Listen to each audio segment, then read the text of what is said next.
दुनिया भर में चीन विरोधी मानसिकता अपने चरम पर है, लेकिन चीन के विरुद्ध मजबूती से खड़े होने वाले और चीन को सबक सिखाने वाले चुनिंदा देश ही हैं। ऑस्ट्रेलिया, अमेरिका, जापान और भारत जैसे देश सिर्फ बातों से ही नहीं बल्कि खुलकर अपने एक्शन से चीन को आड़े हाथों ले रहे हैं। भारत में भी मोदी सरकार के 6 मंत्री चीन को सबक सिखाने और भारत को चाइना फ्री करने हेतु संकल्प लिए हुए हैं। भारत सरकार ने अब तक चीन के विरुद्ध जितने भी एक्शन लिए हैं उनमें इन 6 मंत्रियों का सीधा हाथ रहा है। इन 6 मंत्रियों के एक्शंस का ही असर है कि आज चीन बॉर्डर पर बैकफुट पर चला गया है और भारत सरकार से रिश्तों की बहाली पर गुहार लगा रहा है।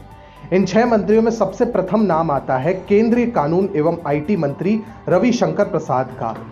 देश में चीनी ऐप्स बैन करने का निर्णय उन्हीं के मंत्रालय द्वारा लिया गया था।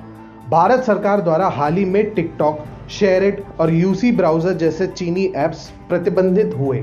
सबसे पहले 29 जून 2020 को भारत सरकार ने 59 चीनी ऐप्स पर पाबंदी लगाई थी। उसके बाद भारत सरकार ने जुलाई महीने में 47 और क्लोन ऐप्स को भी प्रतिबंधित किया था। ऐप बैन को रविशंकर प्रसाद ने भारत सरकार द्वारा चीन पर आर्थिक स्ट्राइक बताया था। प्रसाद ने कहा था, हमने भारतीय लोगों के डेटा की सुरक्षा को ध्यान में रखते हुए चीनी ऐप्स पर बैन लगाया है। ये एक डिजिटल स्ट्राइक थी। इतना ही नहीं, लद्दाख में भारत चीन झड़प के बाद उन्हें देश से 2 सी से सावधान रहने के लिए कहा था। वे 2 सी थे कोरोना वायरस और चाइना। बता दें कि रविशंकर प्रसाद के मंत्रालय ने देश से हुआवे की भी छुट्टी कर दी है। भारत चीन झड़प के बाद सरकार ने सभी टेलीकॉम कंपनियों से हुआवे का बहिष्कार करने को कहा था। इसके पश्चात बीएसएनएल ने हुआवे के साथ अपने एक समझौते को रद्द भी कर दिया था। चीनी ऐप्स के अलावा हुआवे का पत्ता साफ करने में प्रसाद का बहुत बड़ा हाथ है। इसके बाद नाम आता है देश की वित्त मंत्री निर्मला सीतारमण का। देश में चीनी निवेश को रोकने हेतु उन्हीं के मंत्रालय द्वारा चीन के एफडीआई और एनपीआई निवेश पर रोक लगाई गई थी। बता दें कि हाल ही में एफडीआई नियमों में बदलाव करते हुए भारत ने कहा कि भारत के साथ जमीन सीमा साझा करने वाले देशों की किसी भी कंपनी या व्यक्ति को भारत के किसी भी सेक्टर में निवेश से पहले केंद्र सरकार की मंजूरी लेनी होगी। इससे अप्रत्यक्ष तौर पर चीनी निवेशकों पर असर पड़ा था। भारत सरकार के इस कदम के बाद चीन बुरी तरह चिढ़ गया था। चीन ने इस पर प्रक्रिया देते हुए कहा था, कुछ खास देशों से प्रत्यक्ष विदेश निवेश के लिए भारत के नए नियम डब्ल्यूटीओ के गैर भेदभाव वाले सिद्धांत का उल्लंघन करते हैं और मुक्त व्यापार की सामान्य प्रवृत्ति के खिलाफ है। देश के रक्षा मंत्री राजनाथ सिंह ने भी चीन को माकूल जवाब देने में कोई कसर नहीं छोड़ी है। लद्दाख में सड़क निर्माण के कार्य पर आपत्ति जताते हुए चीन ने जब भारत के साथ बॉर्डर विवाद भड़काया था तो राजनाथ सिंह ने साफ कहा था कि सड़क निर्माण कार्य किसी भी कीमत पर नहीं रुकेगा। रक्षा मंत्रालय के दिशा निर्देशों के बाद ही भारत के सैनिकों ने चीनी हमले का जवाब देने के लिए चीनी सीमा में घुसकर चीनी सैनिकों पर धावा बोलने का निर्णय लिया था। बॉर्डर विवाद के दौरान ही भारत सरकार ने देश के सीमावर्ती इलाकों में रणनीतिक तौर पर अहम सड़कों के निर्माण में तेजी लाने का आदेश दिया। इससे चीन और ज्यादा चिढ़ गया था। राजनाथ सिंह भारत चीन विवाद के दौरान चीन के विरुद्ध पहली कतार में खड़े नजर आए हैं। 17 जुलाई को राजनाथ सिंह ने सीधे रणक्षेत्र से चीन को चेतावनी जारी करते हुए कहा था, भारत कोई कमजोर देश नहीं है। दुनिया में कोई भी ताकत भारत की 1 इंच जमीन को भी छू नहीं सकती। चीन के खतरे को भांपते हुए राजनाथ सिंह आपात दौरे पर रूस भी गए थे, जहां उन्होंने कुछ अधूरे पड़े रक्षा सौदों में तेजी लाने और S-400 मिसाइल सिस्टम की सप्लाई को सुनिश्चित करने से जुड़ी कई अहम बैठकें की।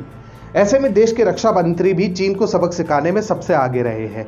चीन को आर्थिक झटका देने वालों में देश के वाणिज्य और रेल मंत्री पीयूष गोयल का नाम भी शामिल है। बता दें कि प्रधानमंत्री कार्यालय और वाणिज्य मंत्रालय साझे रूप से चीनी इंपोर्ट्स को कम से कम करने की योजना को लागू करने पर काम कर रहे हैं। जुलाई माह की शुरुआत में पीएमओ के निर्देश के बाद से वाणिज्य मंत्रालय ऐसे सामानों की लिस्ट बनाने में लगा है जिन्हें चीन के अलावा किसी अन्य देश से इंपोर्ट किया जा सकता है या फिर भारत में ही बनाया जा सकता है।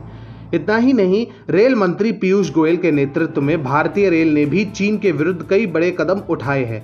उदाहरण के लिए जून महीने में ही रेलवे ने चीनी कंपनी को आवंटित किए 471 करोड़ रुपए का एक बड़ा कॉन्ट्रैक्ट रद्द कर दिया था। कहा जा रहा है कि ऐसे और भी कई कॉन्ट्रैक्ट रद्द किए जा सकते हैं।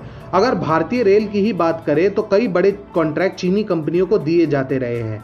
हालांकि रेल मंत्री पीयूष गोयल अब भारतीय रेल को जल्द से जल्द चीन मुक्त करने की दिशा में काम कर रहे हैं। अगला नाम आता है देश के केंद्रीय सड़क परिवहन और राजमार्ग मंत्री नितिन गडकरी का। इन्होंने देश के सभी बड़े इंफ्रास्ट्रक्चर प्रोजेक्ट से चीन को बाहर करने का बीड़ा उठाया हुआ है।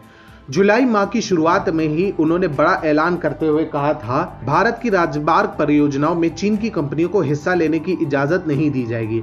चीनी कंपनियों को संयुक्त उद्यम के जरिए भी ऐसा करने की इजाजत नहीं दी जाएगी।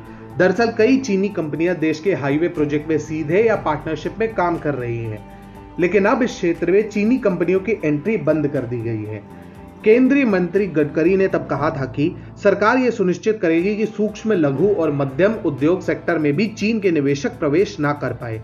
इसी कड़ी में देश के विदेश मंत्री और कूटनीतिक एक्सपर्ट पूर्व राजनयिक एस जयशंकर का नाम भी आता है। कूटनीतिक तौर पर चीन को घेरने में एस जयशंकर ने बहुत बड़ी भूमिका निभाई है। आज चीन के विरुद्ध भारत के पास अमेरिका, ऑस्ट्रेलिया, रूस, जापान जैसे सभी शक्तिशाली देशों का समर्थन हासिल है।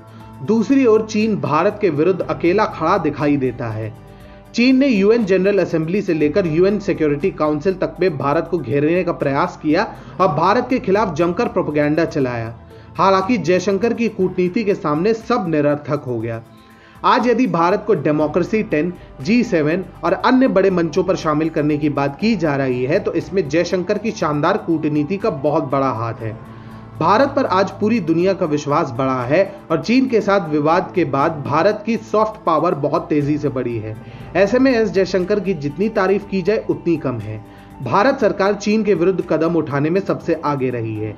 यहां तक कि डोनाल्ड ट्रंप को भी अपने देश में चीनी ऐप्स बैन करने को सही ठहराने के लिए भारत का उदाहरण देना पड़ रहा है। भारत के एक्शंस ने दुनिया की चीन विरोधी लड़ाई में बड़ा योगदान दिया है।